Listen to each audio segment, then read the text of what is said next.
Pengakuan Raffi Ahmad pemilik mobil RI36 dikawal petugas Patwal Tunjuk Taksi. Utusan khusus Presiden bidang generasi muda dan pekerja seni Raffi Ahmad akhirnya buka suara usai viral mobil RI36 dikawal Patwal arogan tunjuk sopir taksi. Diketahui, petugas Patwal bernama Brigadir DK saat itu tengah mengawal mobil berplat RI36 yang melintas di Jalan Jenderal Sudirman pada Rabu, 8 Januari 2025, sekira pukul 16.30 waktu Indonesia Barat.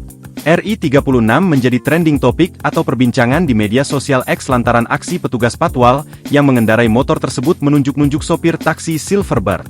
Raffi Ahmad mengakui mobil berplat RI36 merupakan mobil yang biasa ia tumpangi.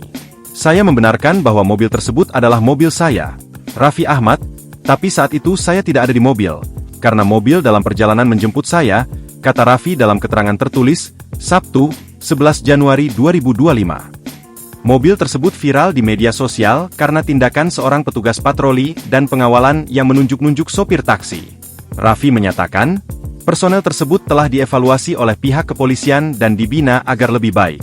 Raffi juga berjanji timnya bakal lebih berhati-hati dan bijak saat berkendara. Kedepannya seluruh tim akan lebih berhati-hati dan bijak saat berkendara, kata Raffi. Sebelumnya sebuah video viral yang menampilkan mobil dinas berplat RI36 menerobos jalan dengan pengawalan arogan memicu sorotan publik terhadap penggunaan plat nomor kendaraan pejabat. Dalam video tersebut, petugas patroli dan pengawalan, Patwal, terlihat menunjuk-nunjuk sopir taksi yang dianggap menghalangi laju mobil RI36. Mobil dengan plat nomor RI36 sebelumnya diketahui digunakan oleh Menteri Komunikasi dan Informatika, Menkominfo, Budi Aris Setiadi pada masa pemerintahan Presiden Joko Widodo. Namun, dengan perubahan nomenklatur kementerian menjadi Kementerian Komunikasi dan Digital, Kemkomdigi, di era Presiden Prabowo Subianto, dan dipimpin oleh Menteri Mutia Hafid, muncul pertanyaan mengenai kepemilikan mobil tersebut. Mutia Hafid sendiri telah mengklarifikasi bahwa Kemkomdigi menggunakan mobil dinas dengan plat nomor RI22.